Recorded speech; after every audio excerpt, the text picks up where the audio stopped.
and then kupata nafasi ya kuendelea kwenye sehemu zingine tutaweza kuendelea. Tumesema ya kwamba katika mpango wa wokovu, mahali ambapo Bwana anapotupata, hapo ndiposa anapoanzia wokovu wetu, ama anaanzia safari ya wokovu wetu. Na lengo lake kuu katika mwanzo wa wokovu wetu ni kwamba aweze kusuluhisha tatizo la dhambi kutoka kwenye mzizi wake. Tunapozungumzia kwamba aweze kusuluhisha tatizo la dhambi kutoka kwenye mzizi wake, tunakumbuka wazazi wetu wa kwanza, Adamu na Hawa. Kilichofanya Adamu na Hawa waweze kuingia katika uasi sio ukosefu wa chakula, sio kwa maanake chakula kingine hakikuwepo kitamu. Leo hii unaweza kuwa na tatizo la kuacha kula nyama kwa maanake ni tamu. Sio? Tatizo la Adamu na Hawa kula tunda haikuwa utamu wa matunda yale. Lakini unapofuatilia mazungumzo ya joka na mama anayeitwa Hawa, unapata ya kwamba kuna vile ambavyo Hawa aliweza kukorogwa mawazo, ndiposa aweze kula tunda. Alikula tunda kwa sababu mawazo yake yalianza kuona kwamba Mungu kwenye kanuni zake anamkandamiza. Akaona ya kwamba siwezi muamini kwa maana ananidanganya. Ikiwa kwa kweli mti huu unaweza nifanya niwe na hekima, ikiwa mti huu utanifanya nikuwe kaa yeye, then yeye anaponizuia nisile huo mti, yeye ni mbinafsi. Kwa hiyo uasi tunaozungumzia, neno uasi ni watu ambao wanena kinyume na mpango na taratibu iliyowekwa kwa kujua. Unaposoma kitabu cha Yohana 1 mlango wa 3 mstari wa 4, inasema kwamba dhambi ni uasi. Yohana wa kwanza. Dhambi ni uasi. Sasa tunapozungumzia uasi, kuna tofauti ya matendo ya uasi na tuna tofauti ya uasi. Unaweza kuwa na uasi moyoni lakini haujaonyesha kwenye matendo. Tanzania naamini 90% ni waasi wa serikali ya nchi yenu. Mmejaa chuki ndani ya mioyo dhidi ya ufalme au utawala unaoendelea. Jinsi mnavyoshughulikiwa, jinsi ambavyo mnafinywa lakini hamuongei. Uasi umejaa ndani ya mioyo, isipokuwa kwenye nje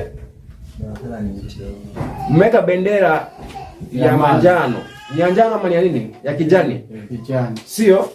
Ndio uwe salama tu, lakini ndani ya moyo ni baby. Kwa maana yake ya hofu. Kwa hivyo unaweza kuwa na uasi ndani ya moyo lakini matendo bado hujayadhihirisha. Tatizo la binadamu ndani ya maisha yake ni ile uasi alio nao kinyume na taratibu za serikali za Bwana, kwa sababu ya giza alilokuwa ameweka kwenye mawazo yake na yule mwovu shetani. Sasa uasi huo, sizungumzi matendo by the way, uasi huu hauwezi ondolewa kwa vitisho vyovyote vile. Sijui kama mnanipata. Haijalishi Mungu anaweza nguruma kutoka mbinguni kwa sauti ipi. Binadamu wote wanaweza inama wakasema naam Baba, lakini kwenye moyo wanasema wewe ongea umalize uondoke. Wanaweza piga magoti kama vile ambavyo Lucifer mwenyewe alipiga magoti baada ya baraza kuitwa mbinguni. Akapiga magoti pamoja na malaika wengine, lakini ndani ya moyo hakuwa ameridhika. Kwa hiyo katika kusuluhisha tatizo lazima aende kwa mzizi wenyewe. Ndiposa akishaingia kwenye mzizi wenyewe, then chemichemi na matawi ya mzizi wenyewe utaweza kupata suluhisho. Tunaweza kuwa kanisani na tuna matawi ya kutii, matawi ya utiifu, lakini matawi hayo ya utiifu yanatoka kwa mioyo yaliyo na uasi ndani, na uchukizo. Tunaposema uasi, tunazungumzia ni mtu ambaye ana vita na mtawala, Yaani unamchukia mtawala, haumwamini mtawala, hauoni uaminifu wake, sio mwaminifu katika maisha. Ndio maanake basi wokovu wa binadamu unaanzia hapo hapo, kusuluhisha kwa kupeana majibu kuhusu yale ambayo Mungu yupo anaweza yatenda ama jinsi alivyo, na kupeana kile ambacho sivyo, ndipo kiweze kuonekana na giza na nuru ziweze kutengana. Nao tunaposema hivyo, then unapokuja kwenye mpango huu hapa, Kristo anapochukua mwili, kuna vitu vingi anavyoweza kuvipeana kama kutangaza tabia na sifa za Baba. Jambo la kwanza, wanadamu kabla ya Kristo kuja walikuwa wanaabudu miungu na Mungu ambaye yupo mbali. Ni Mungu ambaye hana hisia za karibu na maisha wanayoyapitia. Ni Mungu ambaye yupo juu sana, ni Mungu aliyetukuka sana. Kwenye mawazo hayo binadamu anashindwa kuelewa ya kwamba Mungu huyu aliyeinuliwa sana, je, anaelewa matatizo nayoyapitia? Je, anaelewa uzito wa dhambi? Je, anaelewa machungu nayoyapitia duniani hapa? Kwa hiyo ijapokuwa Mungu ndiye aliyewaumba, binadamu walikuwa wanaabudu Mungu ambaye hana hisia na yale wanayoyapitia. So ikabidi Kristo aje akiwa amevishwa ubinadamu. Tumezungumzia hiyo jana, sio? Yeah. Anapovishwa ubinadamu ndiposa lugha moja ikakuwa ya kwamba yeye na sisi tukawa kitu kimoja. Baada ya hapo ndiposa tu Waebrania natuambia, Waebrania 4 kama zitakosea, naomba tuende pale. Waebrania 4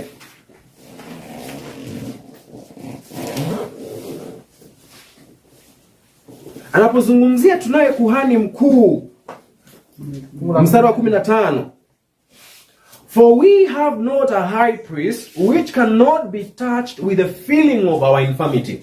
Kwamba anasemaje kwa Kiswahili? Kwa kuwa hamna kuhani mkuu asiyeweza kuchukuana nasi katika mambo yetu ya udhaifu. Maandiko hayo kabla hujaendelea anasema ya kwamba huyo kuhani ambaye hawezi chukuliana na udhaifu wetu hayupo.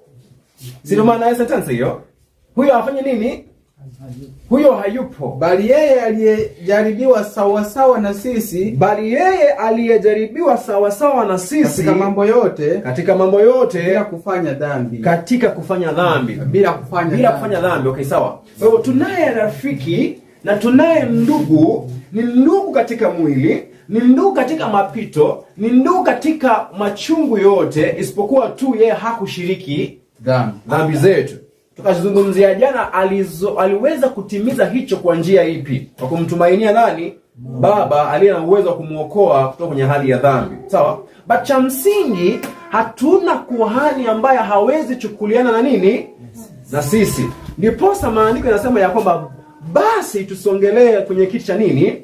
Cha rehema. Kwa maana yake tunaye Kristo pale ambaye aliingia katika mbingu na yeye anatuombea. Nao pointi ya msingi ni kwamba baada ya Kristo kuja na kuishi kama binadamu, ndani yake uungu ukiwa umeunganika na binadamu, sasa binadamu wanajua ya kwamba tunaye mmoja anayetuombea, aliyepitia mapito yote tunayoyapitia. Sasa tunapoambiwa basi karibieni kwenye kiti cha rehema, basi inakuwa ni rahisi sisi kukaribia pale, kwa maana tunaye ndugu anayefanya kitu gani? Anayetuelewa. Sijui kama umenielewa. Point ya kutuombea sitaki kuisisitiza hapo. Hiyo tunafahamu. Lakini anatuombea kwa maana anafanya kitu gani? Anatufahamu. Lakini sio kutufahamu. But sio kutufahamu tu, ni ndugu ambaye anaelewa. Anashiriki uzoefu wetu. Alishiriki uzoefu wetu. Kwa hiyo ninapong'ang'ana na dhambi, ninapoumia, ninapong'ang'ana na mashaka, na hivyo alijua maana ya kujaribiwa, kwa maana yake mwenyewe Gethsemane alipambana. Sio kwa maana yake hata yeye mwenyewe anapoenda kufa kwenye msalaba huo kadhihirisha mawazo ya wanadamu, akasema, Baba, mbona unanifanya kitu gani? Mbona unaniacha? Sijui kama nielewa vizuri. Sijui kama mnajua kwamba Kristo akiwa kwenye msalaba pale alionyesha mng'ang'ano unaokuwa kwenye mawazo ya binadamu wakati ambapo shetani anamtesa binadamu mwenye dhambi. Sio, umenielewa vizuri? Kristo anapokuwa kwenye msalaba pale, alafu anasema baba yangu, mbona unaniacha? Sijui wangapi mnaojua kwamba yale maneno alikuwa anawakilisha jinsi binadamu wote tunavyoona Mungu wakati ambapo tumebeba mizigo ya dhambi. Huwa tunamwona kwamba yeye ashatuacha. Kwa maana anazungumza yale maneno, kwanza number 1 hajifanyi. Sio kuigiza. Anayatamka kwa kweli, kwa maana yake hayo ndiyo yaliyokuwa yanaendelea kwenye mawazo yake. Kwa hiyo katika maisha yetu ya kibinadamu hapa duniani, tunapotafuta maisha ya utauwa, alafu tunafika pahali ambapo tunapojaribiwa wakati mwingine na kuanguka pia, au tunapojaribiwa na kuona jinsi ambavyo sisi ni wachafu, shetani huwa anatesa akili zetu kutufanya tuone kwamba Mungu ameenda mbali na sisi. Kristo alipokuja hapo akatudhihirishia kwamba yeye kama binadamu ameyapitia hayo, sio kwa kuigiza lakini kwa kuyaishi hayo. Alipopaa kwenda kule mbinguni, binadamu mwingine anayapitia yale maisha aliyoyapitia, akimwambia njoo kwenye kiti cha rehema. Mimi nimekaa hapo kama kuhani wako, niliyapitia hayo. Huyo ndugu anaweza muelewa. Lakini kabla ya hapo ilikuwa ni vigumu kwa wanadamu kuweza kuweka kwenye mawazo yao Mungu ambaye ameinuliwa na anaweza elewa mapito ya. Sijui jamani kama mnanipata. Mnaelewa vizuri? Nao. Sasa tatizo, naomba nirudi nyuma kidogo. Tatizo la shaba linaanzia mwanzo kabisa na yule joka. Na unapoenda kitabu cha Mwanzo pale, kitabu cha Mwanzo, unapoenda kitabu kinachoitwa kitabu cha Hesabu pale, utapata kitu fulani. Kristo alipokuwa anaongoza wana wa Israeli kuelekea kule nchi ya Canaan, walipokuwa wananungunika na wakaachiwa wale nyoka wa shaba wakawaangamiza. Baada ya kuangamiza wakaanza kumlilia Bwana. Bwana akaagiza Musa afanye kitu gani? Atengeneze nyoka wa nini? Nyoka wa shaba. Na alafu madhabahu yenyewe ni ya nini? Ni ya shaba. Ni kwa sababu kuna sumu ambayo wanadamu wote waliweza kuimeza au kuila, ya mawazo, maneno ya mawazo ambayo ndiyo sumu yaliyobadilisha asilia ya wanadamu. Maneno haya ya sumu ni maneno kuhusu haki ya Bwana na sheria yake. Sawa? Kuna sumu fulani kwenye mawazo ya wanadamu. Sijui kama tunaelewa vizuri. So Kristo akiwa kwenye msalaba, naomba niasome nukuu fulani moja iliyo hapa. Alafu baada ya hapo tutaweza kuendelea mbele kidogo. Nao Kristo alipokuwa kwenye msalaba, kuna kitu fulani ambacho aliweza kukipitia ambacho ningelipenda tuweze kukisoma hapa. Kitabu kinachoitwa Zaburi 22 mstari wa kwanza na wa pili. Kuna matamshi pale ambao ni ya kawaida sana, ambao ni ya si tu kawaida lakini matamshi tunayoyafahamu, ambao yanasema kwamba Mungu wangu mbona umeniacha? 22 mstari wa kwanza na wa pili. Mbona umeniacha? Mbona uko mbali na msaada wangu? Sasa haya maneno hapo yasikia ni roho ya Kristo ndani ya Daudi inayozungumzia sio tu maisha ambayo Kristo ataishi duniani, lakini ni maisha ambayo roho ya Kristo inadhihirishwa kwamba anavyotazama na kuona maisha ya Daudi mwenyewe anapoyapitia. Ijapokuwa ni unabii kuhusu maisha ya Kristo wakati ambapo atapata gani? Atakapozaliwa na kuishi duniani hapo. Alikuwa anauliza, mbona umeniacha? Mbona uko mbali na msaada wangu? Siamini kuna binadamu yeyote ambaye ametafuta utauwa ambaye hajafika pahali ambapo amejaribiwa kuwaza ya kwamba Bwana amemwacha. Sidhani yupo hata mmoja. Sidhani wacha mwanadamu ambaye anatafuta utauwa. Sidhani kuna mwanadamu awaye yeyote ambaye ameishi kwenye maisha ya dhambi na amefanya mambo ya machukizo ambaye hajafika kiwango cha kuwaza ya kwamba Baba amefanya kitu gani? Ameniacha. Sidhani kuna mwanadamu yeyote ambaye amefanya uovu na baada ya kufanya uovu maovu yakampata, hakuwazia ya kwamba amempata kwa maana Baba amemwadhibu, amemtekeleza, yupo mbali na msaada wake. Hamna hata mmoja. Wanadamu wote hayo ndio ambao tunao kwenye mawazo yetu. Lakini Kristo naye alipokuja alishiriki mwili huo. aliposhiriki mwili huo, naye anasema mbona umeniwacha? Unaelewa vizuri? Na kabla ya hapo, yes, maana mmenipaki kwenye nyoka wa shaba pale.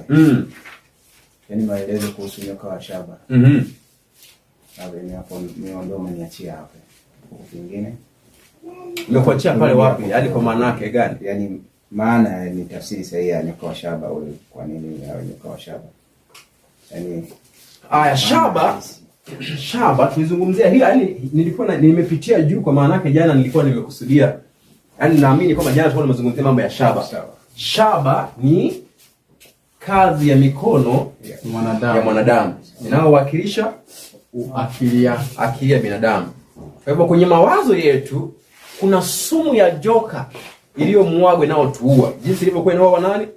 Waisraeli. Na hiyo sumu ni kuhusu zile kanuni mbili zinazokinzana. Unazikumbuka? Ambapo tunasema ilikuwa ni nini?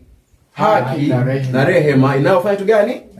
Inayokinzana. So Kristo alipokuja duniani hapa, alichukua mwili huo tulio nao, unaopambana na yale mambo yale tunayopambana nayo. Sawa? Sasa ni vipi yeye aliweza kupambana na kushinda? Unaelewa vizuri? Lakini ijapokuwa alishinda, alipambana na akayapitia. So point yangu ya msingi ni kwamba sasa tunaye anayetuelewa, tunaamini hivyo. Okay? Hapo nile mapito yangu yalikuwa ni hapo.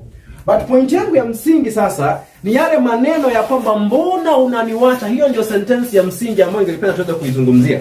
Unapoangalia kitabu cha Mathayo 27 mstari wa 20, kitabu cha Mathayo 27:46. Sijui kama ninaenda kwa upesi sana au tuko sawa.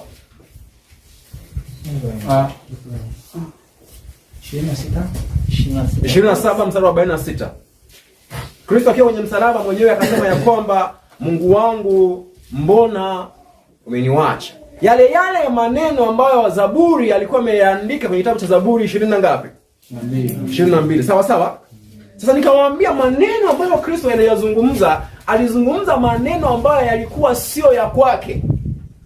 Yaani kwa maana yake hivi, naposema sio ya kwake na maanisha yale maneno alikuwa anayasukumiwa kwa mawazo na mtu mwingine. Akili yake kama binadamu ilikuwa imefika pahali ambapo anaanza kuangalia kwamba kwa kweli mimi dhambi ambayo nimeibeba imenitenganisha na nani? Hayo maneno hayakuwa ya Kristo. Yalikuwa ni ya nani? Ya Shetani. Mwalimu kwetu kwanza. Muona hivi Yesu hakuigiza yale maneno. Ndio. Lakini pia tumeona kwamba wakati anayatamka alikuwa kwenye uzoefu huo, maana aliyatamka akiwa na maanisha kutoka moyoni kabisa. Na kile alichokuwa anasema alikisema tu kama mmoja kwa niaba ya wale ambao dunia nzima tuko kwenye hali hiyo, ambao kila mmoja akiwa kwenye hali kama aliyokuwa nayo yeye, lazima atasema yale kama aliyosema yeye. Kwa na yeye aliyasema kwa niaba yake. Sasa ikiwa ndio aliyasema kwa niaba yake, na tukisema hivi hayakuwa ya kwake, ndio hapo mimi kidogo sijapata vizuri. Naomba nifafanue kwa njia fupi tu. Petro anamchukua Kristo kana anaanza kumkemea. Anamwambia hiyo na yeye anasema hiyo. Hayo hapana. Kristo hayoka kumwambia kwenda nyuma yangu Shetani. Nani alikuwa anazungumza kwa Petro? Ni Shetani. Anamwambia wewe Shetani rudi nyuma. Alikuwa anamwambia nani? Petro. Alikuwa anamwambia Petro. Anamwambia Petro Shetani rudi nyuma. Sasa Petro ni Shetani? Alimwambia Petro kwa sababu Petro alisema ya Shetani. Lakini aliyatoa moyoni. Ama alikuwa anatoa wapi? Aliyatoa moyoni. Anaamini kabisa. Sio rahisi mwalimu, kwa sababu Petro anaweza kuingiwa na Shetani. Ndio maana yake hiyo. Sasa tumeshakubaliana. So unaweza sema maneno tu kwenye mdomo wako, lakini haujui yanayokuvuvia. Na unaamini kabisa unachokisema. So namaanisha kama binadamu Kristo anapozungumza yale maneno, kuna pambano lililokuwa linaendelea ambalo wanadamu kwa macho hawakuwa wanaliona. Sijui kama mnanielewa. Kuna pambano ambalo linaendelea linalozunguka Kristo, ambao kimwili wanafunzi wake wale wapendwa walikuwa wangapi? Watatu, hawakuwa wanaliona. kuna pambano ambalo lilikuwa linaendelea kwenye akili yake, ambao shetani alikuwa anamdhulumu Kristo kwa maneno. Kwa maana yake amechukua nafasi ya mimi na wewe. Kumbuka haki ya shetani jinsi ilivyo. Sasa kwenye haki ile ndiposa shetani anaanza kumtesa Kristo. Msalaba wake unaanza kukua mgumu na mzito hapo Gethsemane. Bwana, umekubali kuchukua nafasi ya wanadamu Sasa Mungu itabidi akuadhibu. Wewe unaona vile unavyoteseka, pasha kuacha tayari. Sasa Kristo naye anapoenda kwenye msalaba, anaenda kwenye ukimya. Haongei chochote. Kwenye ukimya ule sio kwamba hana maneno, kuna vita vinaenda wapi? Hiyo ndio kikombe kizito ambacho anapambana nacho. Kikombe cha kutengwa na baba yake. Anaona kwenye mawazo, kwa kweli kabisa nimetengwa na baba yangu. Ikifika kwenye msalaba haoni kingine, anaona giza tu. Shetani anamdhulumu kwenye mawazo. Jinsi vile ambavyo anadhulumu mtoto yeyote na mtu awaye yeyote ambaye amemjaribu kuingia kwenye dhambi. Kwanza sisi ni mbaya zaidi, kwa maana yake yeye anajua alichotufanya tumekitenda. Sawa? Labda hiyo inakaa kama ni ngumu kumeza, kwa maana yake anajua sasa mtumishi hiyo umesema ni yako, lakini mimi naomba nipatie nukuu. Nikisema nukuu labda itakuwa rahisi kukubali, sio? Nukuu moja ningelipenda tuanze kusoma, inaitwa Ishara za Wakati, Signs of the Times, February 9, 1891, paragraph 3. Ellen White anasema hivi. Signs of the Times, February 9, 1891, paragraph 3. Behold him in Gethsemane. Mtazame yeye pale Gethsemane. February 9, 1891, paragraph 3. Mtazame yeye pale katika shamba la Gethsemane. The burden of sins of the world was upon him. Muzito wa dhambi ya ulimwengu ulikuwa juu yake. Na usikizeni vizuri. While the powers of darkness oppressed his soul. Wakati ambapo nguvu za giza zilivyokuwa zinatesa moyo wake, kandamiza roho yake. So Kristo unapomwona Gethsemane pale, hayupo peke yake. Ndiyo kimwili ni yeye peke yake, lakini mfalme za giza zinamzunguka, zinaanza kumtesa kitu gani? Kiakili. Zinamtesa kiakili, aamini kwamba ametengwa na nani? Kwa maana yake amechukua nafasi ya binadamu. Akishaamini hivyo, then kupitia hicho aweze kumtenganisha na baba yake. Sasa swali, alikuwa anateswa na baba yake, alikuwa anateswa kwenye mawazo na nani? Na wala sio nani? Sio baba yake, sio? Na ndio maana Isaya kule anapovuviwa anasema sisi sote tulimdhania akapigwa na nani? Nani anatuvuvia maneno haya kwenye akili? Huyo ndio muovu tunayempenda sana na tunayemshughulikia. Kwamba kwenye akili number 1 anamtesa aliyekuja kutuokoa, alafu anajificha, anasema kwamba huyo mnayemwabudu Mungu ndiye anayefanya hicho. Yaani sijui kama nielewa ninachokisema. Yaani anamtesa Kristo, na baada ya hapo anajificha kwamba sio yeye, ni nani? Ni Mungu. Ni Mungu, sawa? Sasa swali, alikuwa anamtesa kupitia maneno yapi? Tuyasome. Kitabu kinachoitwa Bible Echo. Bible what? Bible Echo. September 15, 1892. Paragrafu ya kwanza, paragrafu ya pili. September 15. Bible Echo, September 15. Mwaka ni wa 1892, paragraph 1 na paragraph 2. Sawa? Naomba tusikize vizuri. Tumeshajua alikuwa anadhulumiwa na kukandamizwa na nguvu za nini? Ndugu yangu, naomba niwaambie kwamba wakati wowote ambapo utakuwa unapata moyo wako unateseka ndani kama Mungu amekuacha, naomba kesi ya Kristo ikupatie tumaini, ujue ni nani huyu anayekutesa kwenye mawazo. Na lengo lake kuu ni nini? Naomba tuendelee tunapoendelea kusoma hapa. Anasema hivi.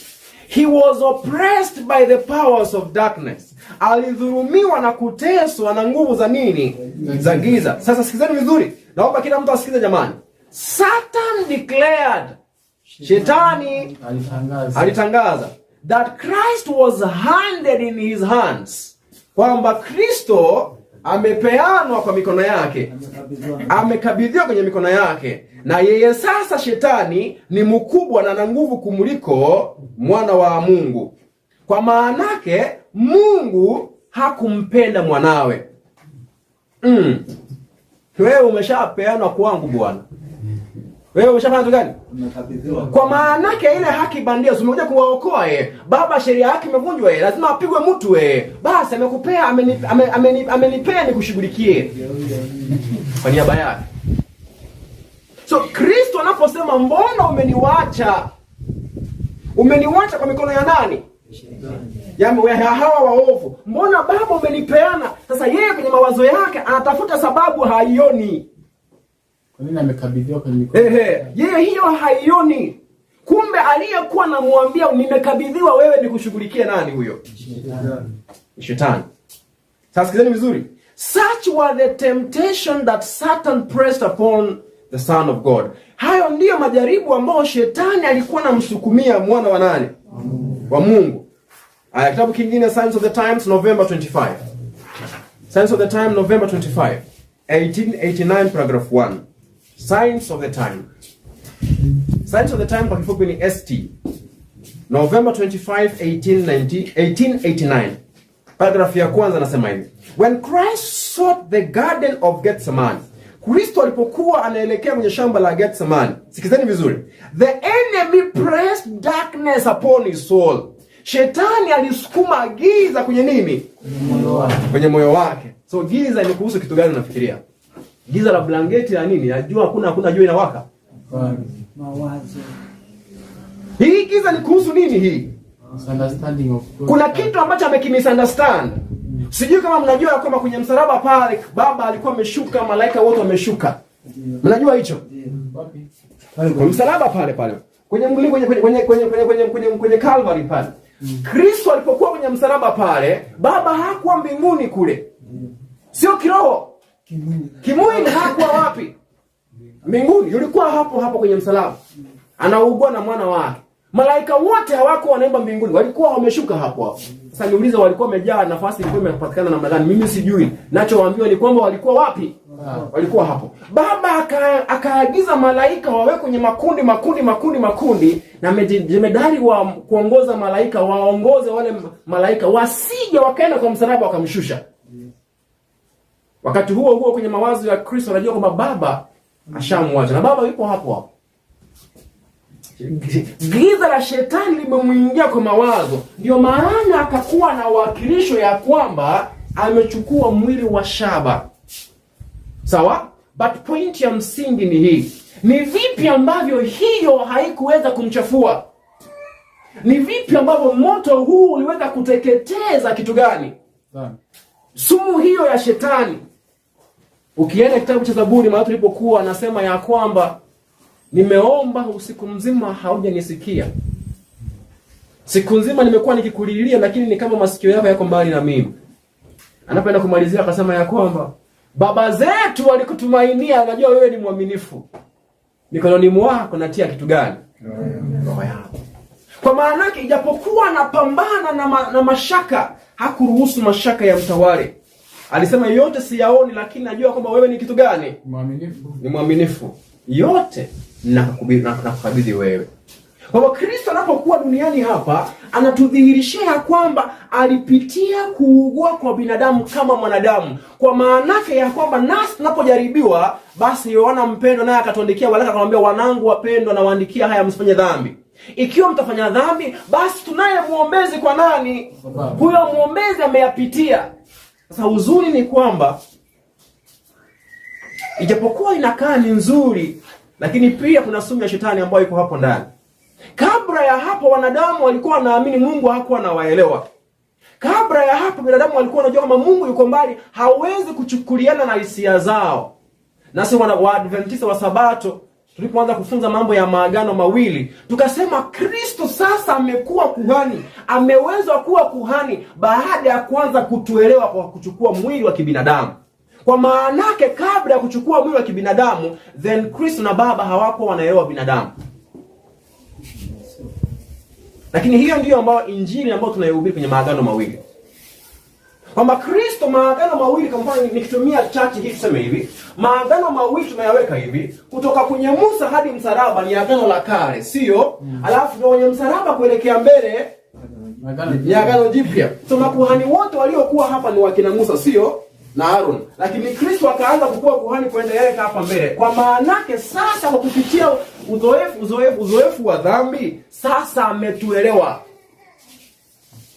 Alafu mwandishi mmoja akauliza ya kwamba sasa kama ameanza kutuelewa baada ya kuchukua mwili, nani aliyekuwa anaelewa mapito ambayo akina Daudi walikuwa wanayapitia?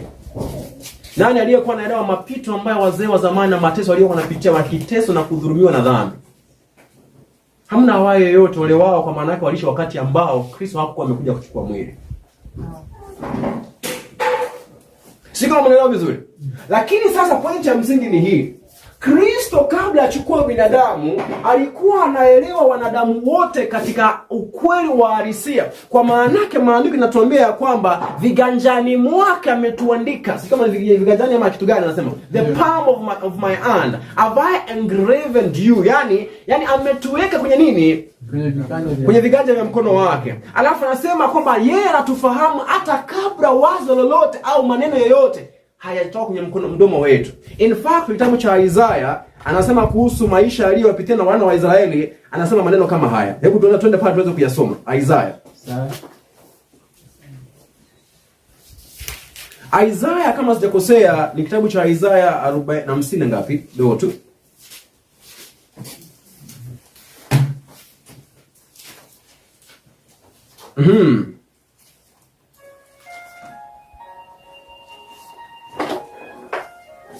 Kitabu cha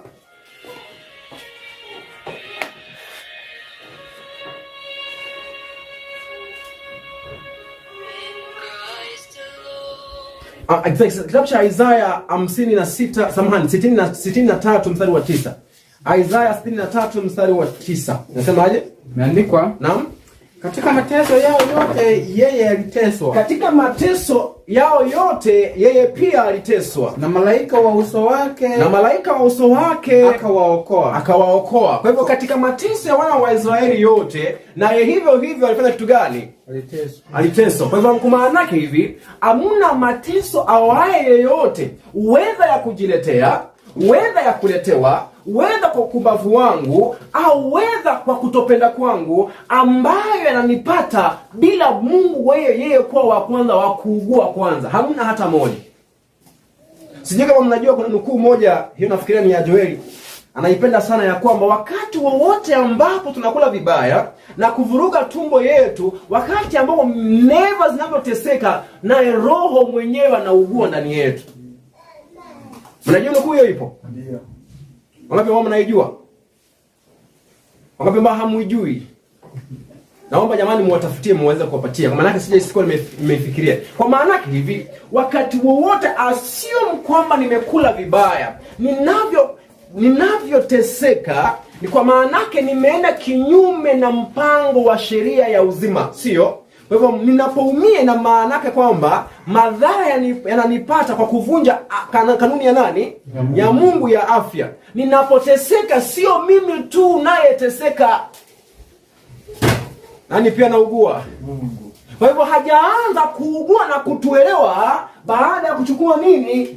Sasa swali ni hili. Alichukua mwili kwa sababu gani kama alikuwa anatuelewa? Kama alikuwa hatuelewi. Shasema kama alikuwa anatuelewa. Sasa kama alikuwa anatuelewa, ni kwa sababu gani sasa alichukua mwili? Na ni vipi yeye kuchukua mwili imemfanya awe kuhani mkuu, kama tayari alikuwa anatuelewa tangu mwanzo? Ukienda kitabu kinachoitwa Elimu, inapeana sentensi fulani ambayo ninaipenda sana, wakati mwingine huwa inanipatia huzuni wakati mwingine. Anasema hivi, akizungumzia msalaba wa Kristo, naomba niisome mbio tu kwa maana yake nafikiria muda wetu pia nao kwa kweli unatukimbiza sana. Sijui mimi ndo nahisi hivyo au iko hivyo, sijui, lakini naweza kuwa tukiongea hapa mbele sisi tunaongea tunafikiria labda muda umekuwa mchache, kumbe tunawachosha pia. Hebu kidogo niweza kufungua alafu tuweze kuisoma. Akizungumzia msalaba wa Kristo, Nabii Ellen White anasema hivi. Hebu mtu anifungulie kitabu kinachoitwa Education 41 kama kusema. Elimu 41. Kwenye Kiswahili. Sawa. Kiingereza hiyo, page inasema za Kiingereza.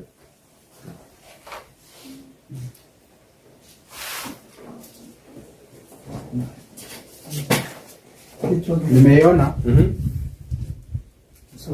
41 ni sura ya 5. Kichwa kidogo. Kichwa kidogo. Tuone. Nasema 41 basi paragraph 1. Paragraph 1. Asema God surrounded Israel with every facility. Gave them every privilege that would make them an honor to his name and a blessing to surrounding nations. Sio hiyo. Yes tu. Simu yangu imechukua muda kuweza kufungua. Sio hiyo. Okay. Naomba kae napo ifungua. Na tunapoendelea kuitafuta hapa. Yes, sorry. Hii nilikuwa nasoma na hisi ni verse ya pili, ni paragraph ya pili. Anasema he remembered his whole promise and Abraham his servant, and he brought forth his people with joy and his chosen with gladness, and gave them the land of the heathen. Aya, sawa, sio hiyo. Sio yenyewe. Sio yenyewe hiyo. Imenukuliwa Zaburi 105. Niliyoipeana sio yenyewe. So naomba niifungue. Hiyo nukuu ni nzuri kwa maana yake inaweza kutusaidia kuelewa kitu fulani ambacho natafuta hapa. Ni ukurasa wa 263 paragraph ya kwanza. 263 paragraph ya kwanza. Hiyo ya Kiingereza. Ya Kiingereza hiyo. 263 paragraph ya kwanza. Nisome kama mjaipata. Anasema hivi. Wale wanaofikiria kuhusu kuharakisha those who think of the result of hastening and hindering the gospel, wanaowaza kuhusu kuharakisha au kuzuia injili kuenezwa, huwa wanaifikiria kwenye muktadha wa ubinafsi wao wenyewe. Wachache wanaowaza jambo hilo jinsi inavyomuathiri Mungu. Umeiona mahali ipo? Ndio. Umeiona? Aisome. Nasema those who think of the result of hastening or hindering the gospel think of it in relation to themselves and to the world. Kiswahili. Sasa Kiingereza niko nayo. Kiswahili tuone ni sura ya 31. Okay, sawa. Basi nisome kwa maana kama mjafika. Na usikizeni vizuri ninavyosema. Nasema the life way. All heaven suffered in Christ's agony. Mbingu yote iliteseka katika kuugua kwa nani? Kwa Kristo. But that suffering did not begin or end with his manifestation in humanity. Kuugua huko hakukuanza na wala kuisha kwa yeye kudhihirishwa katika ubinadamu. Hello? Kwamba Kristo aliugua na kuteseka na mbingu yote kaugua pamoja na nani? Naye. Kwa msalaba sio msalaba wa Kristo tu, ni msalaba wa nani pia? Wa Baba. Na sio wa Baba tu, ni msalaba wa malaika wote. Sasa anasema hivi, mateso hayo hayajaanza wala kuisha kwa yeye kudhihirisha kwa nini? Katika mwili. Sawa? Haya, alafu anasema hivi. Sikizeni vizuri sasa kwa mbele. The cross nini? Msalaba. Ambao unawakilisha na madhabahu ya nini? Ya shaba. The cross is a revelation to our dull senses. Ni udhihirisho kwa fahamu zetu zilizo nini? Butu. of the pain that from its very inception sin has brought to the heart of God. Kwamba ni udhihirisho kwa fahamu zetu zito, uchungu ambao dhambi tangu mwanzo wake umeleta katika moyo wa nani? Mwana wa Mungu. Swali, uchungu wa Mungu kuhusu dhambi tunapoifanya umeanzia wapi? Tangu pale mwanadamu alipo. Na uchungu huu ni wa kujihurumia. Uchungu huu ni wa kujihurumia kwamba nimewapatia amri wamenikataa. Kutuhurumia sisi. Uchungu huu ni wa nini? Uchungu huu ni wa kuangalia mtoto wake anapoumia aliyemuumba, na anaumia kwa sababu ameenda kinyume na maagizo ya uzima. Uchungu huu ni kutazama tunavyoteseka tunapokuwa tunafanya vitu ambavyo haviambatani na kanuni zake za asili. So kuugua kwake na uchungu wake hakujaanza anapochukua nini? Mwili. Lakini ni udhihirisho kwa akili zetu. Mbona hekalu kapeano? Tulianzia hapo. Mbona hekalu ilipeanwa? Kitabu cha elimu ilikuwa ni 35 paragraph 1. Mbona hekalu ilipeanwa? Jamani, si ikawa tunajifunza hapa inaingia kwenye sikio moja akiendelea kuendaga na hewa. Na naomba kwamba tukijifunza kanuni zibaki kwenye mawazo. Mbona hekalu ilipeanwa jamani darasa nauliza? Namna. Ngoja nataka darasa niambie. Mbona hekalu hili ilipeanwa? Ndugu kule nyuma. Kwa mujibu wa kitabu cha elimu tulichosoma jana, tuliona ni kwa sababu wana wa Israeli walikuwa wameshazoea kuabudu miungu kule Misri. Kwa hiyo sasa Mungu akatumia njia hiyo kutokana tayari na kwamba katika akili yao walikuwa wamepoteza ule uhalisia wa kile ambacho Mungu alikuwa amekusudia. Kwa hiyo akaanza kuwavuta kutokana na wao walivyokuwa wamejiweka. Kwa hiyo hekalu inapeanwa kwa sababu ya uzito wa nini? Wa akili ya kina nani? Ya wana wa Israeli. Akili sasa sisi wengine wote akili zetu zinakuwa sharp, zimenyooka. Sisi tumekuwa tunaelewa. Vile walivyokuwa Waisraeli hata sababu so, Waisraeli ni kioo tu ya nini? Ya wanadamu wote ambao ni mimi na wewe, sio? Kwa hiyo kwenye msalaba ni udhihirisho kwa wanadamu walio wazito, uchungu ambao dhambi imefanya kitu gani? Yaani kwa mfano hivi, kwa maana yake sisi ni wazito kuelewa ya kwamba Mungu anaweza sikia uchungu ninapoumia. Mungu akamudhihirisha Kristo duniani aje kwanza apitie maisha hayo kama mwanadamu. Anapolia kwa sababu ya uchungu wa kuangana na dhambi, anapoteseka kama binadamu, tunajua kama Yesu ni kama sisi. Yeye na sisi ni kitu nini? Yeye siye ndiye mrithi wa karibu, sio mrithi. Next of kin kwa Kiswahili ilikuwa ni nini? Ndugu yetu wa karibu. Sasa tunapomwangalia napoyapitia, tunajua huyu kwa hakika, tunajua yeye sio yule Mungu wa ajabu ajabu. Tunaona ni binadamu, sio? Huyu kwa hakika anafanya kitu gani? Anatuelewa. Kama anatuelewa, basi yeye tunaweza muendea tukamuelezea nini? Shida zetu. Sio maneno vizuri? Naomba kuuliza swali. Mtu ambaye amejua uzuri wa kupatiwa tumaini baada ya kuanguka, na mtu ambaye hajawahi anguka, nani ambaye unaweza muendea ukamwambia jamani nimeanguka nisaidie kuniombea? Yule ambaye amejua uzuri. Yule ashaanguka anajua thamani ya kuonewa huruma, sio? Yule aliyeanguka anajua thamani ya kuonewa nini? Rehema. Ndio maana Petro tunaambia kwamba aliyemkana Kristo, baada ya kumkana Kristo na akajua kwamba Mungu kwa kweli bado hajanikana, alikuwa anajua uzito na umuhimu wa rehema ya Bwana.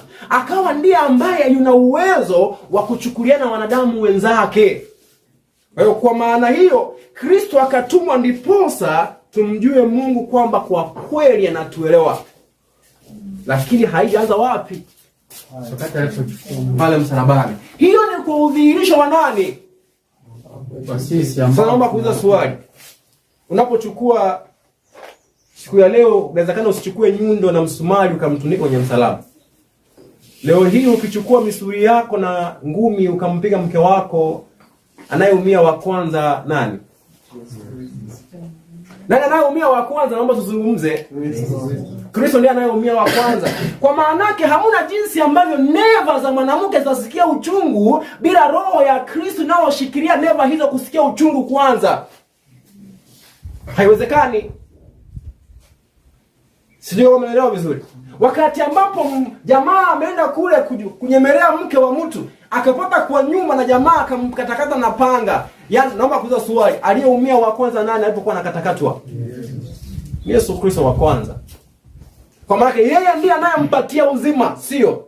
Kwa hivyo hamna dhambi yoyote unaweza kuifanya duniani hapa bila kumdhulumu Kristo ndani yako, au roho yake katika ndani yako, au uzima aliyoupeana. Kwa hivyo anaugua hata leo. Ndio maana nabii anasema ya kwamba haijaisha na haikuanzia. Unajua hajasema kwamba haikuanzia msalaba akaachia hapo. Amesema pia haikuisha wapi?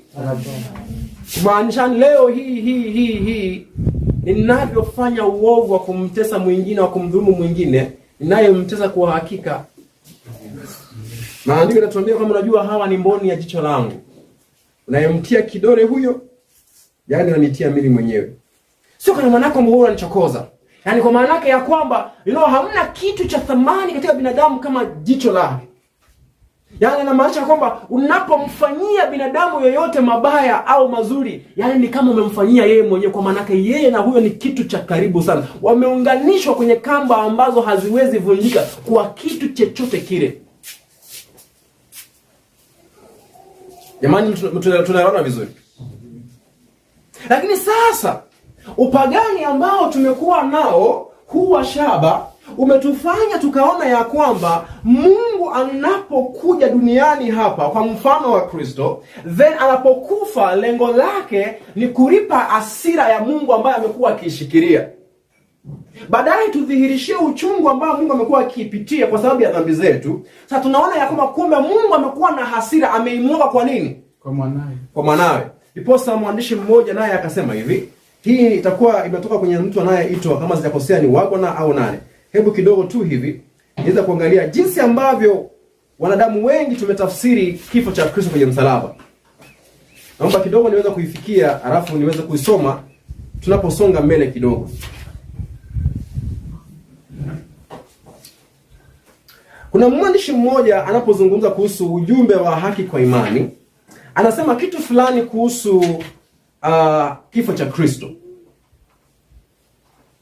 Alipokuwa Kristo anakufa kwenye msalaba, wanadamu wote tulikuwa tunasema ya kwamba Mungu ndiye ambaye alikuwa anahitaji kwa hakika binadamu aweze kuadhibiwa kwa makosa aliyoyafanya.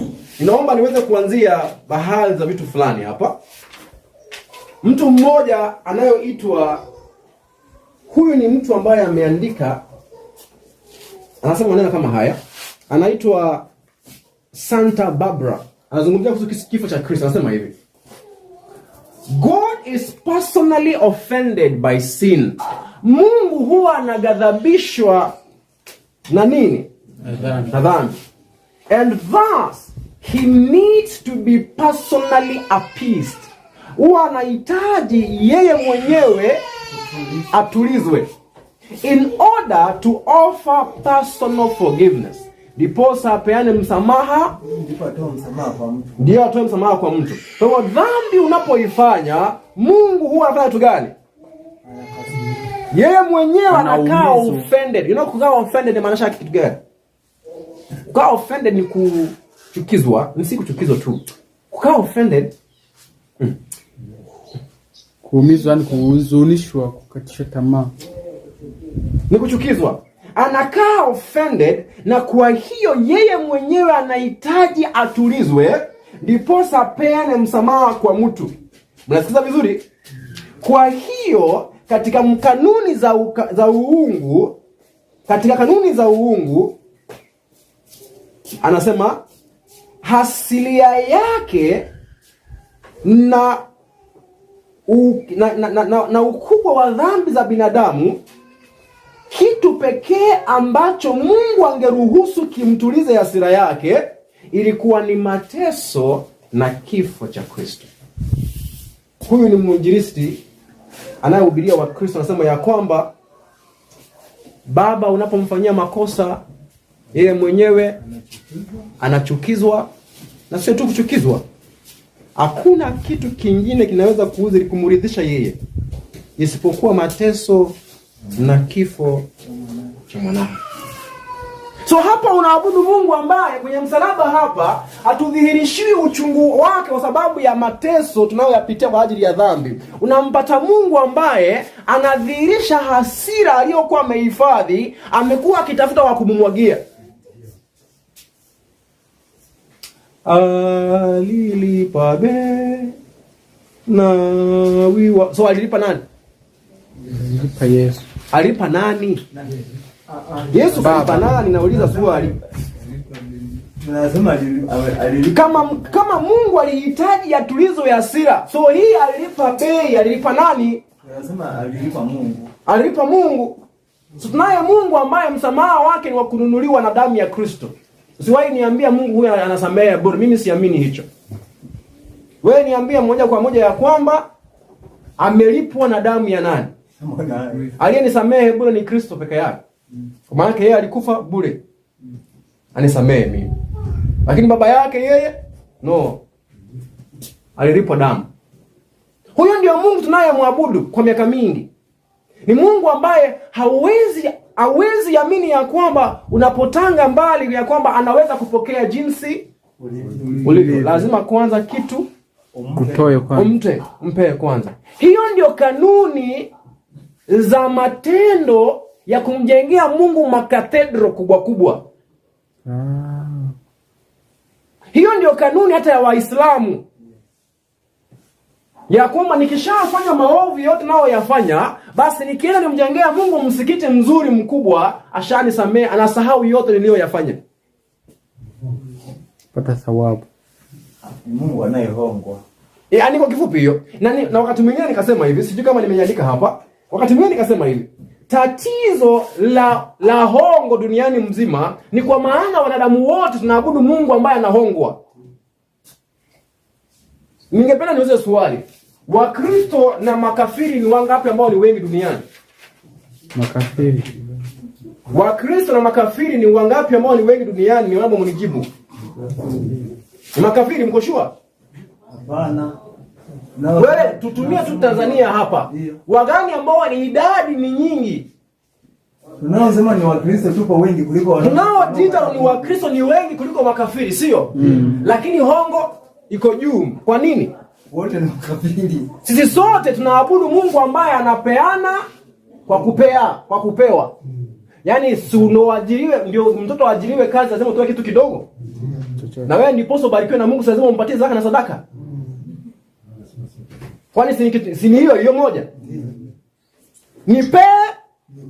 Nikupe. Sio huyo ndio Mungu tunayemwabudu. Toa ubarikiwe. By the way, ngapi ambao tunaabudu Mungu ambaye anitoa nibarikiwe? Hebu inua mkono. Toa ubarikiwe. Ngapi ambao mko mkiabudu Mungu kama huyo? Toa ubarikiwe. Hamjawahi?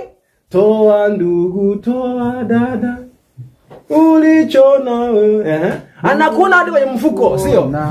So ukishasikia hivyo unaogopa, sio? So unatoa ndio fanya tu gani? Ubarikiwe. Sijui kama unajua ni upagani sasa. Kwa maana yake ni hongo. Yaani ni continuation hiyo ya msalaba wa Kristo ya kwamba alitoa mwanawe ndiposa haridhishwe kwanza and before afanye kitu gani? Naye atoe msamaha, sio? Na hivyo kanisani imejaa ukafiri wa aina hiyo. Ni watu ambao wanatoa ndiposa Mungu naye awapatie. Sio wanadamu ambao wanatoa kwa maana ya kwamba wanarudisha, kwamba wanakiri ya kwamba nilishaibarikiwa kwanza. Micha niwaambie, kama utakuwa unatoa kitu ndio ubarikiwe, wacha. Lakini unapoitoa chochote kwa mtu awaye yeyote, unakiri ya kwamba Baba umenibariki tayari. Na umenibariki asilimia hii, unamwambia kwamba unajua umenibariki fungu la ngapi? Fungu la 10 kwa mfano. By the way, najua kuna watu ambao wana matatizo ya kutoa zaka na sadaka. By the way, sijakuja kuiomba, sawa? Sijakuja kuomba zaka na sadaka, lakini tena niwaambie pointi moja.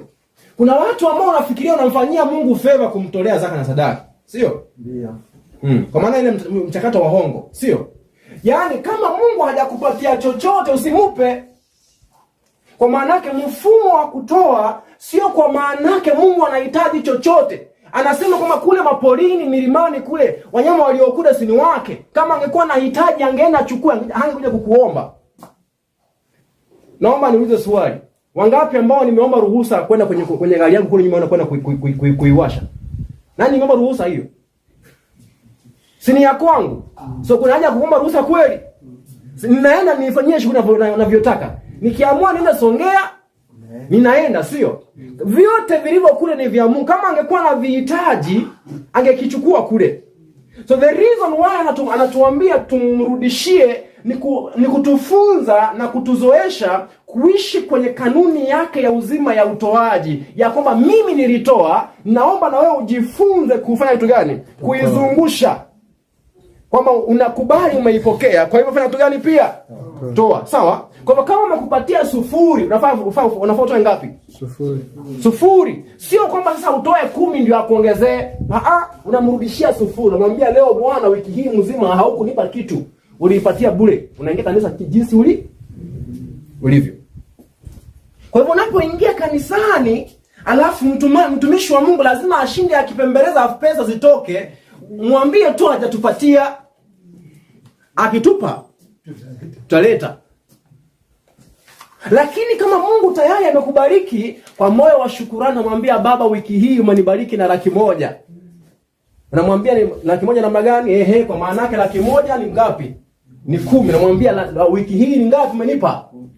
Ni 10. Lakini Mungu akikupatia 100,000 alafu mpatie 5,000, unamaanisha kwamba hii nyingine ya juu ilikuwa ni ya shughuli. Yaani mimi ndio niliotafuta hii. Wewe haukunipa hii. Hii ya 10 hii haukunipa. Mimi ulinipa ngapi?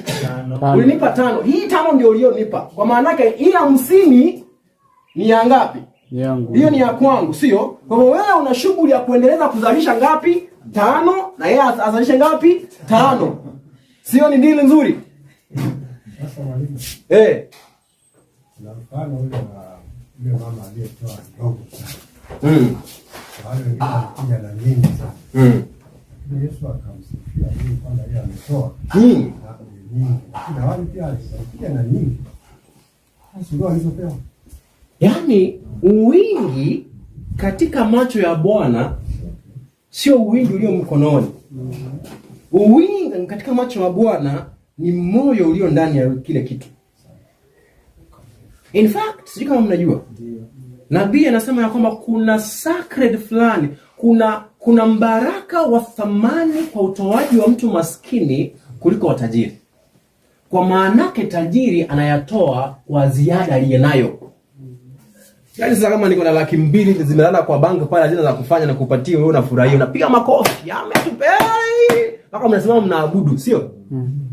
Nimetoa kwa ya ziada, lakini maskini anapoitoa alichonacho kidogo ni kwa maana moyo wake wote kwa kweli umependa kufanya kitu gani? Kutoa. Sio kwa maana kuna extra. Hiyo sio, mimi sio nafunza mambo ya utoaji jamani. Mimi nilikuwa nazungumzia kwa maana kuna hiyo mambo ya jiunganishe na madhabahu. So duniani hapa imejaa. Yaani niwaambie saa hii nilikuwa naambia kanisa la kwangu kule tunaposhiriki nyumbani kule tunasema hivi. Ikiwa unatamani ukuwe tajiri, sawa? Tafuta njia ya kwanza kuuza wokovu. Okay? Tukubaliane tu hapa ndani tuanze mchakato ya kwamba wewe leo jifanye kama mdomo umepona kwa kujiunganisha na madhabahu. Na wewe jifanye kama ulikuwa hautembei vizuri, mguu sasa imenyooka sababu umejiunganisha kwenye madhabahu, sio? Sasa zile pesa zinapoingia tunagawana kulingana na nini? Na shares za kazi. So tuanze hapa, tutakuwa matajiri kwa maana yake ulimwengu mzima inaabudu Mungu anayehongwa. Hii ndio maana ya watu kununua maji na mafuta. Hii ndio maana yake. Na hii ndio maana, in fact, sijui kama nitaipata kuna mwandishi mmoja sijui kama ni wako na anazungumza. Hebu kidogo tuende taratibu kwa maana yake nafikiria ni vizuri tukienda taratibu. Kitabu cha Warumi 5 mstari wa 10. Warumi 5 mstari wa 10 inasema ya kwamba kwa maana tulipokuwa maadui, sikizeni vizuri, kwa maana tulipokuwa maadui tuliweza kupatanishwa na Mungu kupitia kifo cha nani? Cha mwanawe Kristo. Kwa hivyo msalaba wa Kristo ndio inaoanza kazi ya upatanisho hapa ndani, lakini haimalizi. Hello? Kwa hivyo inaanza kwenye msalaba, lakini haimaliziki wapi?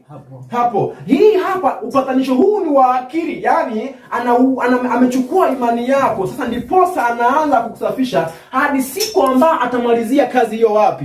Kule ndani kabisa. Unaelewa vizuri? Lakini kifo cha Kristo ni muhimu sana, ndiposa binadamu awaye yote aweze kuokolewa. Kwa nini? Kwa maana binadamu kwenye akili anajua kwamba Mungu ni adui yangu. Kwa hivyo ndiposa Mungu akufikie, lazima kwanza apatanishe kitu gani? Akili. Na kinachoweza kufanya tu hivyo ni kifo cha nani? Yesu. Cha Yesu. Lakini baada ya hapo, kifo cha Kristo hakiokoi mtu isipokuwa uzima wake. Ndio maana maandiko yanasema ya kwamba na pia tutaokolewa kwa uzima wake. Kifo cha Kristo kinatupatanisha, uzima wake unatuokoa. Sijui unaelewa vizuri hapo? Kifo cha Kristo kinapatanisha mawazo yangu ndio yaliyo na nini? Na uadui na shida. Kwa hivyo kifo cha Kristo anapoinuliwa tunaanza kujua kumbe Mungu adanganyi. Tunapojitenga na uzima wake, matukio ni kifo. Tunaona pale kwa msalaba. Na tunaona kumbe aliyekuwa anatudanganya kwamba Mungu anataka kutuadhibu ndiye muuaji, unamjua huyo. Ushajua kumbe Mungu ananipenda sio yeye anataka nikufe. Basi kwenye mawazo umebadilishwa. Ukishabadilishwa, sasa uko tayari kupokea uzima ambao uko nao. Sawa? Lakini cha msingi hapo, pointi ya msingi ni kwamba maandiko yanasema sisi tunapatanishwa na wala Mungu hapatanishwi na sisi. Hiyo na I hope hiyo point imeeleweka vizuri. Msalaba wa Kristo haupatanishi Mungu na sisi. Lakini msalaba wa Kristo unatupatanisha sisi kwa Mungu. Yaani sisi ndio tunaosongelea. Na haijawahi kuwa kwamba sisi sote wawili tunasongelea. Injili ya kipagani ni kwamba tunapokosea Mungu anakasirika, ana catch feelings. Kwa Kikisii watu wanasema akwe minja. Yaani ku catch feelings, yani yule mtu amejam. Kwa Kiswahili umetaja hiyo? Ya kununa. Yaani unaongea na mwanamke kwa nyumba alafu mmepitana ndimi kidogo alafu nimekuachia hiyo boma anaenda kuao. Hiyo unahitaji kitendo hiyo? Kukuzira. Kukuzira. Kwa Kisini huko eminja. Yaani Mungu anapomkosea anakuzira, anakasirika, anafanya kitu gani? Anaenda. So Kristo alipokuja, sasa yeye lengo la Kristo ni kuturudisha. Hiyo sio mpango wa wokovu, hii ni upagani sasa. Lakini mpango wa wokovu sisi ndio tuliotoa tunamkimbia, naye anatufuata. Kwa hivyo kifo cha Kristo kinatuweka akili sawa, alafu tunavutwa. Mungu hajawahi badilishwa na chochote kilichoingia duniani kinachoitwa dhambi. Sawa? Lakini sasa sikieni kitu fulani hapa. Hebu sikizeni hapa. Sasa hapa ninasoma maandishi ambayo yameandikwa kwa Seventh Day Belief. Sawa? Seventh Day what? Belief. Ambayo iliandikwa mwaka wa 1988 kwenye kitabu kwenye publishing moja naoitwa Review and Herald. Kwenye kanisa la Kiadventista la Association pale, kuna kitabu fulani kinachoitwa Review and Herald, huwa ni gazeti fulani. Huwa wanakitoa kila wakati, sio? So mwaka wa 1988 walisema haya. Sikizeni vizuri. 1988. Christ self-sacrifice. Kifo cha Kristo cha kujitoa is pleasing to God. Kinamfurahisha nani? Mungu. Because, sikizeni jamani, kila mtu asikize vizuri hapa. Kwa sababu is sacrificial offering, kifo chake cha kujitoa took away the barrier between God and sinful man. Iliondoa kizuizi kati ya Mungu na mwanadamu dhambi. Sasa swali, hii kizuizi ilikuwa kwa nani? Ilikuwa kwa Mungu. Kulingana wao hapa ilikuwa kwa wote. Sasa sikizeni vizuri. Through Christ, kupitia nani?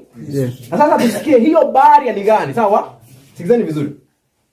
The sinful man, in that kwamba Christ fully bore God's wrath on man's sin. Kwamba Kristo alichukua ghadhabu ya Mungu iliyokuwa inafaa imwelekee Kwa hivyo katikati yao wewe mdhambi na mimi mdhambi na Mungu, kizuizi katikati hapa ni nini? No, wrath. Hasira. Ni hasira. Naomba nirudie vizuri. Simama tafsiri. Christ's self-sacrifice is pleasing to God. Kifo cha Yesu cha kujitoa kilimfurahisha Mungu. Because sababu this sacrificial offering, kafara hii ya kujitoa, took away the barrier between God and sinful man. Tupilia mbali kizuizi kati ya mwanadamu na Mungu. Sasa sikiza kizuizi. In that kwamba Christ fully bore God's wrath on man's sin. Kristo alibeba kikamilifu hasira ya Mungu kwa sababu ya dhambi ya mwanadamu. So hiyo kizuizi kati ya sisi na Mungu inakuwa kitu gani? Ya hasira. Ya nani hiyo? Hasira ya Mungu. Kwa hivyo ilimbidi Kristo aje duniani ndiposa amwagiwe hasira ya nani? Ya baba yake. Wewe ukimkataa ole wako anakungojea jehanamu. Hiyo ndio injili ambayo tunayohubiri. Hiyo ndio injili ambayo tumehubiri. Tunamwambia binadamu, Mungu amekufa kwa ajili ya wokovu wako. Njoo kwa Kristo. Nisipokuja wewe, usipokuja, kumbuka Sodoma na Gomora. Kumbuka Sodoma na nini? Ilichoma moto. Kumbuka gari yaliyokuwepo. Hiyo ndio maana ukiambia mtu kama Mungu anachomaga mtu na moto, ukimwambia Sodoma kuchoma na moto na kuambia umeniondolea unabii, kwa maana yake mfano wa jehanamu unaanza kuuchokoza. Sio tunaelewana vizuri? Kwa hivyo tatizo ni kwamba binadamu anajua kwamba Mungu sheria ya Mungu ilipovunjwa, alikuwa ameudhika, alikuwa na hasira, na hasira hiyo atakayoitoa tu ni nani? Yesu Kristo. Sasa sikizeni maajabu mengine. Sasa hii yenye nao naenda kuisoma ni ya mtu anayeitwa George Knight. Na George Knight naye kwenye kitabu hicho magazine hiyo inayoitwa Review and Herald. Sasa hii ni ya hivi majuzi 2008. Hii juzi kabisa. Huyu ni mwanahistoria wa kanisa la Kiadventista. Sawa? Yameisha. Sawa, nitamalizia tu hapa, haina shida. Huyu ni mhistoria wa Adventista huyu. Sasa sikizeni, sisi wana matengenezo. Tushatoka huko, sio? Sijui kama tulitoka huko na haya pia tukatoka nayo. Sasa sikiza anavyosema. Paulo muda wote speaks of people anazungumzia watu being reconciled to God. Waliopatanishwa na Mungu. Wanapatanishwa. He never refers to God hamrejelei Mungu being reconciled to us kama aliyepatanishwa na sisi. Yemeelewa? Ako sahihi, yuko sahihi. Yuko sahihi, sio? Yaani Mungu sio kwamba anayepatanishwa na sisi, ila sisi ndio tunapatanishwa na yeye. Mpaka hapo iko nini? Sawa. Sasa sikiza filosofia napenda kuingilia. Haya sasa baada. In spite of that fact. Sasa hapo pamoja na hiyo si pamoja na hiyo. Yaani in spite of that. Yaani sijui hapa kama neno la Kiswahili ni lipi hilo. Mbali na ukweli huo. Sawa? Yaani alichokuambia na kuambia ni nini? Ni ukweli. Hiyo ni ukweli. Mbali na hiyo. Naomba nirudi nyuma kidogo. Amesema he never refers God being reconciled to us. Amtazami Mungu kama anayepatanishwa na sisi. Hivyo ndivyo anavyosema. Paulo hajawahi zungumza kwamba Mungu anapatanishwa kwetu. Sisi ndio tunaopatanishwa. So baada ya kuambia ukweli huo anakuambia kando na ukweli huo, however, ijapokuwa we should recognize, lazima tutambue kwamba dhambi ili affect both sides. So dhambi ilipoingia, Mungu alikaa affected. Kama alikaa affected, anabadilika. Okay. Namba ya pili. Humanity's rebellion, uasi wa binadamu, and the sense of guilt, na uelewa wa bila hatia, alienated it from God. Ulitenga binadamu kutoka kwa Mungu. Hiyo ni kweli. Sawa? While God was separated from humanity. Mungu alijitenga na alitengwa na binadamu, manake dhambi ilimtenga yeye pia. Sisi kwa sababu ya uasi na hatia tunajitenga. Kwa mujibu wa huyo sasa. Ngoja. Naomba nirudie. Humanity's rebellion, uasi wa wanadamu, and sense of guilt, na hisia ya hatia, alienated it from God. It hapo is humanity. Ilitenga binadamu kutoka kwa nani? So binadamu amejitenga kutoka kwa Mungu sababu ya nini?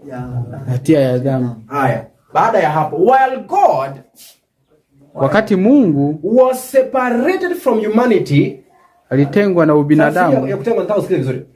Separated from humanity by his necessity of hatred of and judgment of sin. Kwa hiyo kinachomtenga sio dhambi tu, yeye anajitenga maana ya anachukia nini? Yaani point hapa sio kwamba Mungu anatengwa na kitu fulani cha ajabu. Ni yeye mwenyewe anajitenga kutoka kwa wanadamu kwa maana anachukia nini?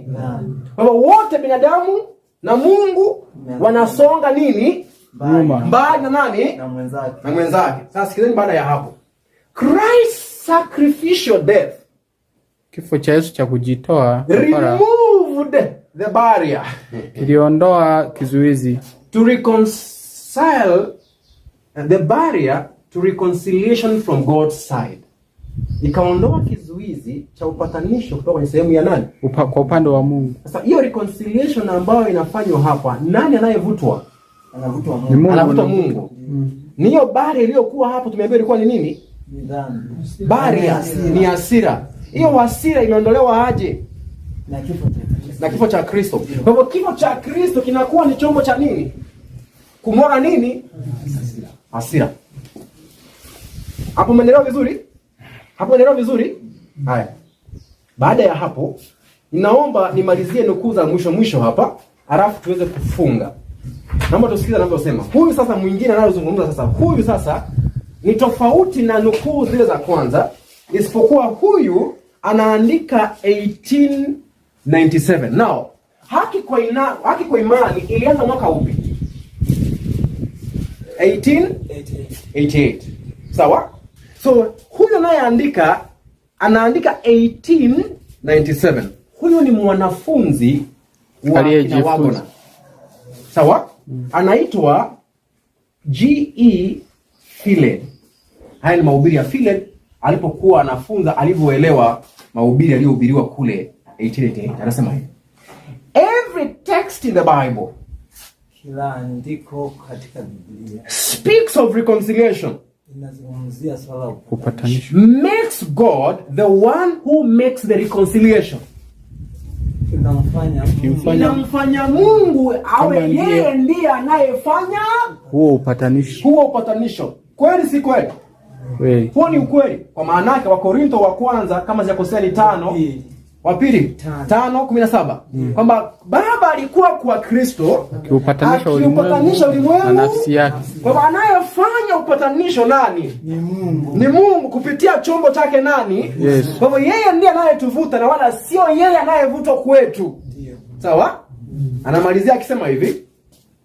Baada ya hapo anasema every text in the Bible, kila andiko kwenye Biblia, speaks of the atonement, inazungumzia kuhusiana na upatanisho. When we get it right, wakati tunapokuwa tumeelewa vizuri, makes God, namfanya Mungu, one who makes the atonement.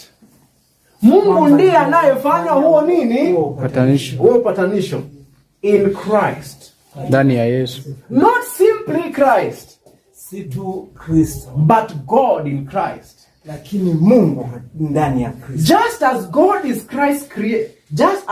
in Christ creates, jinsi ambavyo Mungu katika Kristo ndiye aliyeumba, redeems and reconcile, pia anakomboa na kupatanisha. He makes atonement. Anafanya upatanisho. Kwa hivyo sasa huu ndio upatanisho wa maandiko. Naomba mmechoka. Upatanisho wa maandiko ni Mungu anatupatanisha sisi kupitia mwanae. Sawa? kwamba sio Mungu anakuja kupatanishwa na sisi. Mungu ndiye anayetutafuta. Kwa hivyo hana chuki, hana hasira na mtu awaye yote. Lakini upagani, akimalizia upagani unasema hivi. Upagani huwa inasema ni kwamba when the God smells blood, his wrath is appeased. Upagani ni kwamba wakati ambapo miungu inapokea nini? Inapokea damu, ghadhabu ya miungu hiyo huwa inatulizwa. Kwa maanake kama tulisema ya kwamba hapa nje behewa inazungumzia mawazo ya kipagani, then ulimwengu mzima tulikuwa tunajua ya kwamba Mungu ametukasirikia, anahitaji kitu ndiposa atulie. Jamani, naomba ya kwamba kuanzia leo tusije tunaabudu Mungu wa kutoa. Yaani Mungu wa kupokea ndiposa atoe. Tuabudu yule Mungu ambaye yupo tayari kutoa vyote, hata uzima wake kwa ajili ya ukombozi wa nani? Kwa maisha yangu. Mungu ambaye sio lazima aje duniani hapa aishi kwa nyumba yako ndiposa aelewe unachokipitia. Mungu ambaye tayari tunaoyapitia anapitia nayo. So unapojaribiwa kwenye maisha ya dhambi, alafu nasikia Yohana anaandika ya kwamba njoo tunaye muombezi. Huyu muombezi sio tu kwa maana ameyapitia, kwa maana yake huyu ni babako. Unaoyapitia anayapitia. Yanayokuumiza yanamuumiza kwanza. Matamanio yako mazuri matakatifu anatamani uyapate hivyo hivyo. Kwa hivyo hauhitaji kufanya chochote ndiposa umuonge akupatie. Wewe unahitaji tu kuingiana na mpango wake na kanuni yake ya uzima. Yote mazuri utayapata. Mungu awabariki. Sasa kuomba.